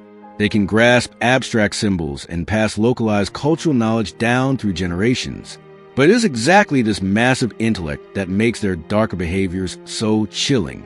Intelligence, by its very nature, is amoral. It does not guarantee kindness. It does not inherently breed benevolence. Intelligence merely enables choice. It gives an animal the capacity to calculate, to scheme, and to manipulate. And sometimes, the choices a dolphin makes echo the absolute darkest impulses of our own species, far more than our noblest ones. Consider the raw processing power required for a dolphin to hunt. It must calculate the exact density of the water, the shifting pressure of the current, and the acoustic rebound of its sonar clicks to perfectly target a fish buried completely out of sight beneath the sand. It can learn complex multi-step sequences from human trainers just by watching once. It can even be commanded to create something new, dive into the bottom of a pool and respond to a completely improvised, never-before-seen behavior. This is true, unadulterated creativity. But creativity is not always benign. When placed in captivity, this intelligence often mutates into calculated rebellion. Dolphins have shown an astonishing capacity to manipulate the humans who study them. They learn to withhold behaviors, intentionally failing tasks they know perfectly well, just a bargain for a higher payout of fish. They have been observed sabotaging the tasks given to their tank mates to ensure their rivals do not receive a reward. Perhaps the greatest testament to their manipulative genius occurred with a captive dolphin who was trained to keep its tank clean. The trainers offer the dolphin a fish for every piece of litter it retrieved from the water. The dolphin quickly realized the mechanics of this economy. When it found a large piece of discarded paper, it did not turn it in for a single fish. Instead, it swam down the bottom, wedged the paper under a rock, and carefully tore off a tiny corner. It brought the corner to the surface, collected its fish, and then returned to its hidden stash to tear off another piece. It had outsmarted the humans entirely, artificially inflating its own food supply by inventing currency, supply-side economics, and outright fraud. So, when you stand on a shoreline and watch a pod of bottlenose dolphins leap effortlessly to the crest of a breaking wave, or when you see them ride in the wake of a boat with what looks like pure, unadulterated joy, it is easy to romanticize the moment. It is comforting to believe that the ocean is governed by smiling peacekeepers. But behind those permanent anatomical grins is a deep evolutionary story that is far stranger, far more complex, and significantly darker than most dare to imagine. These animals are not just playful, happy swimmers. They are strategic, calculating social architects. They operate within layered, unforgiving hierarchies, enforcing their roles through immense pressure, violent punishment, and relentless persuasion. In the vast, interconnected crime world of the sea, dolphins are not the innocent bystanders. They are the operators. They are the enforcers. They are the unquestioned bosses of the blue expanse.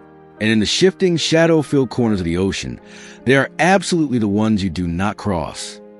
In the sun-drenched, tranquil shallows of the Indo-Pacific, where the tangled roots of coastal mangrove forests bleed dark, tea-colored tannins into the salt water, the ocean feels remarkably still. The chaotic, hypercompetitive violence of the deeper coral drop-offs seems a million miles away. Here, the water dances with the shadowed reflections of mangrove leaves, and the seabed is a quiet mosaic of shifting sand and isolated coral heads. It is an environment that projects an aura of absolute serenity. Small reef fish dart casually through the sunbeams, entirely at ease. They graze on algae, bicker over tiny patches of territory, and navigate their familiar, sunlit neighborhoods with an almost lazy confidence. But drifting just inches above this peaceful substrate is a silhouette that should trigger mass panic. It moves with a hypnotic, undulating rhythm, a serpentine figure painted in stark, high-contrast bands of jet black and pale white. It possesses no fins, no gills, and no scales quite like the fish that surround it. This is Latticauda calabrina, the banded sea krite. It is a highly evolved marine reptile armed with neurotoxic venom, so profoundly lethal that a single drop could paralyze a creature 10 times its size. By every law of nature, the mere presence of this animal should clear the reef. The fish should scatter. The crustaceans should bury themselves. The alarm should be sounded. Yet, as the sea krite glides effortlessly through a school of grazing damselfish, brushing past their fins, the fish do absolutely nothing. They pay it no mind. They do not flee. They do not even flinch. To the human observer looking down from above, this scene makes no logical sense. It looks like a glitch in the predator-prey matrix. But what you are witnessing is not a display of interspecies harmony. You are witnessing one of the most sophisticated, insidious acts of biological espionage on the planet. The sea snake is not swimming through the reef as a recognized predator. It is moving through the water wrapped in a stolen chemical identity. It is committing olfactory fraud. To fully grasp the sheer terror of the banded sea krite, you must first understand the incredible evolutionary journey that brought it into the ocean. This is not an animal born of the sea.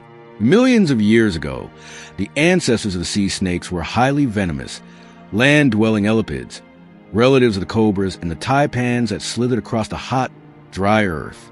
But driven by the relentless pressure of survival, they turned their gaze back toward the abyss. They abandoned the terrestrial world and waged a biological campaign to conquer the ocean. Evolution systematically stripped away their terrestrial adaptations. They shed their legs and rounded bellies, flattening their tails into paddle-like flippers to generate thrust.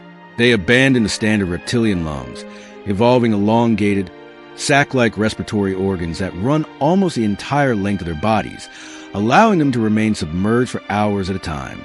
Some species of sea snakes sever their ties with the land entirely, giving birth to live young in the open ocean. The banded sea krite, however, maintains a haunting tether to its past. It remains amphibious, crawling out of the surf in the dead of night to lay its eggs in hidden coastal caves, moving with an awkward, heavy struggle before returning to the weightless grace of the sea. But their most vital terrestrial inheritance was their venom. In the ocean, a snake has no leverage. It cannot wrap its body around a tree branch to anchor itself while it struggles with a thrashing victim. If a sea snake bites a fish and the fish swims away to die, the snake has lost its meal in the vast, three-dimensional expanse of the water column. Therefore, the venom had to evolve into an immediate, biological kill switch. The sea krate's venom is a hyper-concentrated neurotoxic cocktail designed to instantly sever the communication between the prey's nervous system and its muscles. There is no struggle. There is no escape. The strike brings immediate, paralyzing silence. But a lethal weapon is entirely useless if the predator cannot get close enough to use it. And the coral reef is perhaps the most highly sensitive, heavily alarmed security system on Earth. We, as terrestrial apes, navigate our world primarily through sight and sound. We assume the ocean operates the same way. We believe that if an animal is visible, it is known. But in the dense conductive medium of seawater, vision is often unreliable, distorted by light, silt, and distance. The true language of the reef is chemical. The water is a thick, invisible soup of molecular information. Every living organism constantly bleeds minute chemical signatures into the current, sense that broadcast their species, their health, their reproductive status, and most importantly, their intent. Fish, crabs, and cephalopods rely on exquisitely tuned chemoreceptors to read this water. A resting goby knows a moray eel is approaching long before the eel comes around the corner, because the water suddenly tastes the predator's distinct, heavy musk. The reef is a society built on smell, and this is where the banded sea krite executes its masterpiece of deception. It has learned to hack the chemical mainframe of the ecosystem. When a typical predator enters a hunting ground, its scent precedes it like a blaring siren. But the sea snake has evolved the terrifying ability to manipulate its own olfactory signature. Recent biochemical studies suggest that these serpents possess the physiological means to suppress their natural scent emissions, effectively erasing their chemical footprint. They can move through the water without bleeding the molecular markers that scream snake. But suppressing a scent only makes you invisible. It doesn't make you welcome. To truly bypass the reef security, the sea krite goes a step further. It engages in chemical mimicry. Through a combination of skin secretions and the passive absorption of ambient molecules in its environment, perhaps by deliberately rubbing its sleek body against specific corals, sponges, or even a sandy substrate, the snake actively adopts the scent profile of the harmless creatures around it. When the banded sea krite undulates into that school of grazing damselfish, it does not smell like a highly venomous elapid. To the hypersensitive olfactory organs of the prey, the water carrying the snake tastes exactly like a harmless rabbitfish or a wandering, algae-eating wrasse. The sea snake has forged its credentials. It is a wolf not just wearing sheep's clothing, but smelling exactly like the wool. By the time the visual reality of the snake finally registers in the tiny brain of the prey, The biological math has already condemned it. The snake is within inches. The deception drops. The jaws unhinge. The neurotoxic payload is delivered in a strike, so fast it barely registers as movement.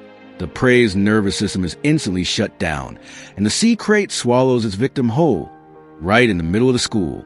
The surrounding fish, their chemical sensors still telling them everything is fine, barely react to the silent assassination happening right beside them. The predator lied to the water itself, and the water betrayed the prey. The sensory biology required to execute this chemical warfare is completely unique to marine serpents. Terrestrial snakes rely heavily on a Jacobson's organ, a specialized cluster of sensory cells located in the roof of their mouths.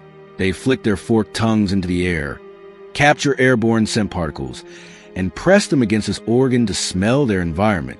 But a Jacobson's organ is designed for air, not water. When the sea snakes conquered the ocean, they had to entirely rewire their sensory hardware. The tongue of the sea crate is not the long, deeply forked filament of a cobra. It is reduced, slightly paddle-like, adapted specifically to sample the dense, liquid medium of the ocean. It flicks this tongue constantly as it hunts, pulling microscopic droplets of water into highly specialized, evolved olfactory receptors within its nasal cavities. It is reading the chemical makeup of the reef in real time, searching for the faint, terrified scent of an eel hiding deep within a crevice, all while broadcasting its own fraudulent, harmless identity to the outside world. But the banded sea crate does not rely solely on its chemical invisibility cloak. In the shadowy, unforgiving underworld of the coral reef, a master criminal knows that multiple layers of deception are required for true success. The snake pairs its olfactory fraud with profound behavioral and visual mimicry. If the snake is hunting in a region where chemical masking isn't enough, it will alter its physical presentation. It will stop its serpentine undulating and flatten its body slightly, allowing itself to drift passively with the surge of the tide, perfectly mimicking the lifeless sway of a broken piece of kelp or a floating strip of seagrass. It will allow the current to carry it directly over the heads of highly observant, visually oriented predators or prey, floating past like biological debris. In other instances, it will mimic the swimming posture and the behavioral rhythms of non-threatening eels or bottom-dwelling fish. It weaves through the branching arms of the staghorn corals with a slow, deliberate cadence that projects absolutely no aggression. It is a multi-layered illusion. To an observer relying on smell, it is a rabbit fish. To an observer relying on sight and motion, it is a drifting weed. The predator is everything it shouldn't be, right up until the exact moment it needs to be a snake. Perhaps the most fascinating and bizarre behavior of the banded sea crate occurs when it decides to drop the disguise and engage in a cross-species criminal syndicate. In certain regions of the Indo-Pacific, these highly venomous, solitary reptiles have been observed engaging in cooperative hunting with large, predatory reef fish, primarily yellowfin goatfish or bluefin trevallies. This is an alliance born of pure, predatory pragmatism. The goatfish and the trevallies are powerful, fast-moving hunters that dominate the open water. When they sweep over the reef, their sheer size and speed terrifies small fish and crustaceans, forcing the prey to dive deep into the microscopic, inescapable cracks of the coral limestone. The fish are safe in the trevallies, but the trevallies have lost their meal. Enter the sea snake. The trevallies cannot fit into the crevices, but the sea crate can. The fish will actively follow the snake, swimming just above it like a heavily armed escort. As the snake slithers deep into the coral matrix, rooting through the dark tunnels with its flickering tongue, it flushes the terrified prey back out into the open water. The waiting trevallies instantly snatch up the fleeing victims. Conversely, the chaotic movement of the massive fish stirring up the seabed drives other prey deep into the exact crevices where the snake is waiting to deliver its neurotoxic bite. It is a perfectly executed heist. The fish act as the brute force, the heavy muscle flushing the targets, while the sea snake acts as a specialized tunnel rat, infiltrating the vault. They exploit each other's physiological strengths to dismantle the defenses of the reef. And once again, researchers suspect that the sea snake's ability to mask its chemical signature plays a vital role here. The trevallies do not treat the snake as a competitor or a threat because it does not trigger their predatory or defensive alarms. It is the invisible accomplice in a devastating, interspecies racket. Yet, For all of its venom, for all of its chemical invisibility and cooperative cunning, the banded sea krite is not invincible. The ocean is vast, and there are monsters in blue that do not care about venom. Massive tiger sharks, armed with serrated teeth that can crush sea turtle shells, will happily consume a sea snake. Sea eagles, plunging from the sky with razor-sharp talons, will snatch them from the surface when they rise to breathe. Because of this constant looming threat from above and below, the sea krate's ability to mask its scent serves a dual purpose. It is not just the camouflage of an assassin. It is the cloaking device of a fugitive. By erasing its chemical footprint, the snake avoids alerting the massive, pelagic sharks that navigate the ocean by following long, invisible corridors of scent. The sea snake must operate as a ghost. If it is smelled, it is tracked. If it is tracked, it is eaten. In the grand, violent hierarchy of marine manipulation, the sea snake occupies a terrifying, almost supernatural niche. It does not possess the brute, crushing power of a shark. It does not use the psychological, shape-shifting terror of the mimic octopus. It does not coordinate violent takeovers like the dolphin syndicates, nor does it weaponize its own biology like the sea cucumber. The banded sea krite bypasses the rules entirely. It does not fight the security systems of the ocean. It quietly, chemically unplugs them. It insinuates itself between the sensory pathways of its victims, exploiting the very medium of the water to broadcast a lie. It is a strategy built on the terrifying premise that you cannot defend against what you cannot perceive. In the shadowy world beneath the surface, where every ripple carries a story, every shadow hides a threat, and every chemical trace is a matter of life and death, the sea snake whispers a false narrative. It glides through the ancient coral corridors, scentless, silent, and beautifully lethal. It is a lie wrapped in perfectly patterned scales. And the reef listens intently to the water, trusting the chemistry of the current, completely unaware that it is hearing absolutely nothing at all. In the frigid, temperate waters of South Australia's Spencer Gulf, far from the sun-bleached limestone and vibrant corals of the tropics, the ocean floor is draped in dense, swaying meadows of eelgrass. The water here is cold, heavy, and often clouded with the churning sediment of the southern tides. For most of the year, this underwater landscape is a quiet, desolate stretch of sand and shadow. But as the austral winter approaches, a biological trigger fires, and the quiet eelgrass beds transform into the stage for one of the most spectacular, high-stakes events in the marine world. Millions of creatures converge on these shallow, rocky coastal shelves. They rise from the depths, their bodies hovering just above the substrate like alien spacecraft. They possess large, W-shaped pupils, 8 grasping arms, and 2 specialized feeding tentacles tucked away in hidden pouches. Their skin ripples with a hypnotic, strobing cascade of colors, vibrant purples, pulsating yellows, and deep, flashing blacks. This is the annual breeding aggregation of the giant Australian cuttlefish. It is an aquatic ballroom, a chaotic, crowded festival of life. But beneath the dazzling optical displays and the swirling choreography lies a cutthroat arena of genetic warfare. In this dense, hyper-competitive society, survival is not guaranteed by sharp teeth or venom. It is guaranteed by deception. In the world of the cuttlefish, the ocean does not reward the strongest. It rewards the absolute best liar. The giant Australian cuttlefish is the undisputed heavyweight of its lineage. The males of this species are massive, reaching over half a meter in length and weighing several kilograms. During the breeding season, these titans of the eelgrass operate under a strict, brutal social hierarchy based entirely on intimidation and physical dominance. The objective is simple: secure a female mate with her and guard her relentlessly while she lays her eggs deep within the rocky crevices of the reef.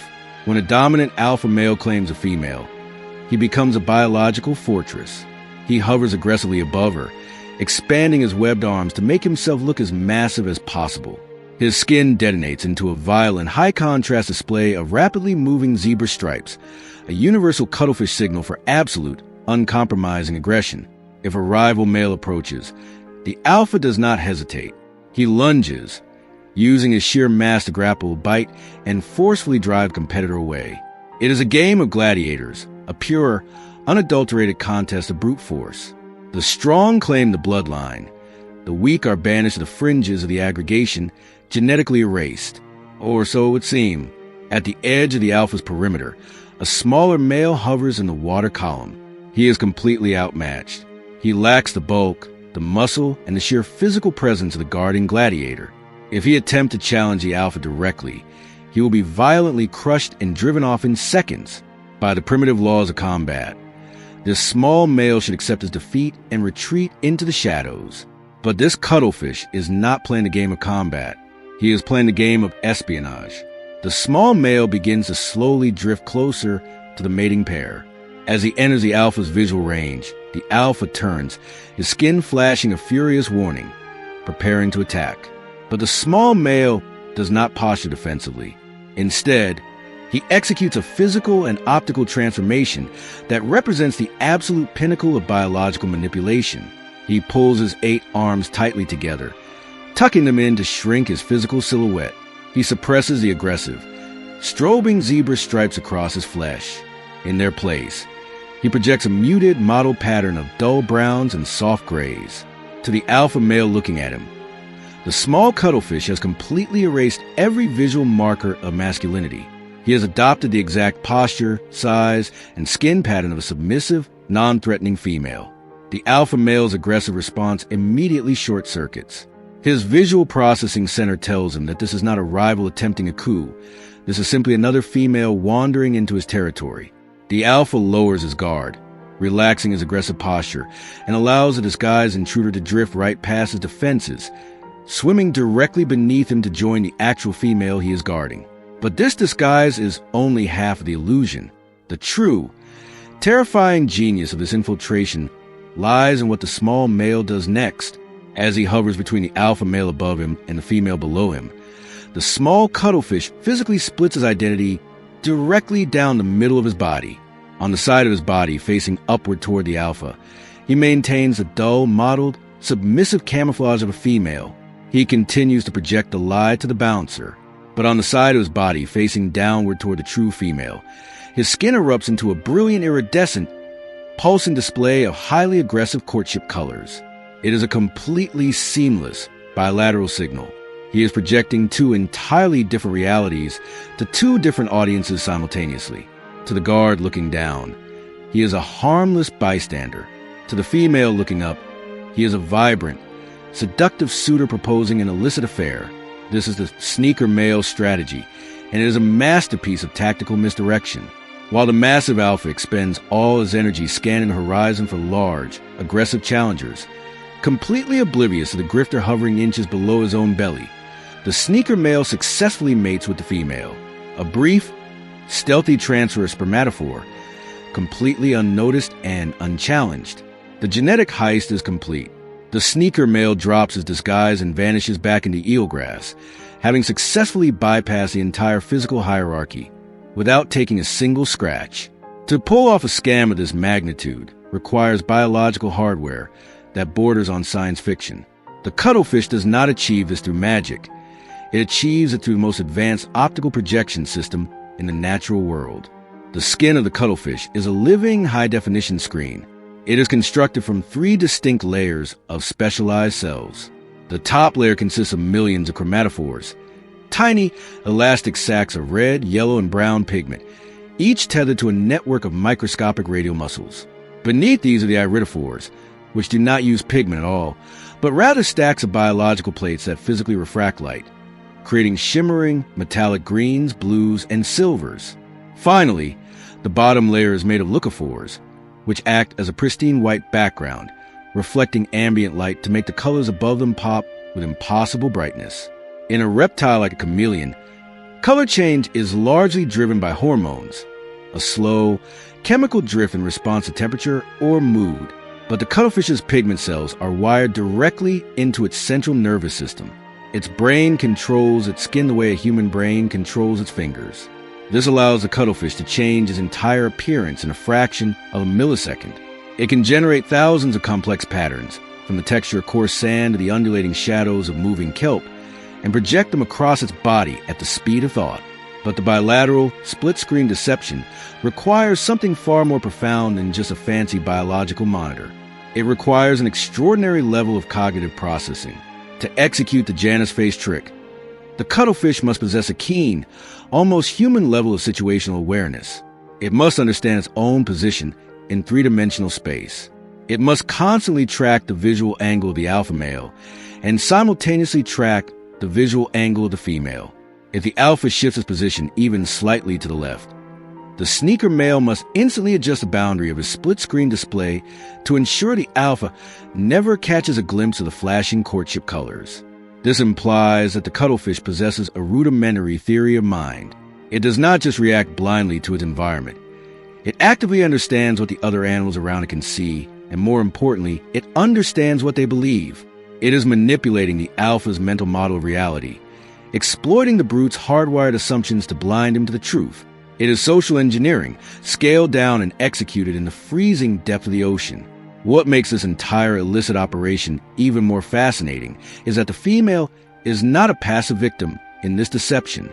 She is an active accomplice. In the cuttlefish reproductive system, mating does not immediately equal fertilization. When a female mates, she receives a packet of sperm, which she stores in a specialized internal cavity beneath her beak.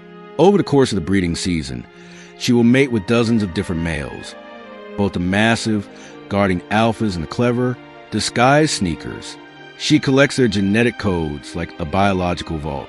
When it is finally time to lay her eggs, she reaches into that vault and selectively chooses which sperm to use. And marine biologists studying these aggregations have discovered a shocking trend. Females disproportionately favor the sperm of the sneaker males over the alphas. The brute force of the gladiator might secure the territory, but it does not impress the female. She actively chooses to pass on the genetics of the grifter. Whether she does this because the sneaker male's intelligence and adaptability represent a better survival trait, or simply because she prefers a mate that does not aggressively harass and confine her, the outcome is the same. The female validates a deception. She rewards a thief. In a species that only lives for 1 to 2 years, there is no time for slow, generational learning. There is no time to grow into a massive alpha if you are born small. The breeding aggregation is the only chance a cuttlefish will ever have to secure its legacy before it dies. Every single encounter is a frantic, high-stakes gamble. For the smaller males, attempting to play by the established rules of society is biological suicide. So they rewrite the rules. They abandon the concept of fairness and embrace the power of the lie. They prove that in the brutal arithmetic of survival, a sharp mind will almost always defeat a heavy fist. When you look closely at the giant Australian cuttlefish, hovering in the cold currents, its skin pulsing with a hypnotic, otherworldly glow, you are not looking at a simple mollusk. You are looking at the ocean's ultimate double agent. It is a solitary, short-lived genius that navigates the most dangerous moments of its life not with armor and not with weapons, but with the sheer, terrifying power of visual manipulation. In the grand underwater theater of survival, where the strong fight desperately for control, the cuttlefish simply puts on a mask, changes the script, and walks right past the guards to steal the show. The natural world is a theater of deception, and the stories we've been told are only half the truth. Here at Earth's Documentary, we don't just skim the surface. We dive into the dark, the dangerous, and the unseen. If you want to uncover the true operating system of our planet, hit that subscribe button right now. Leave a like if this deep dive changed how you see the ocean, and ring the notification bell so you never miss what's waiting in the shadows. The wild is unforgiving. Don't go in unprepared.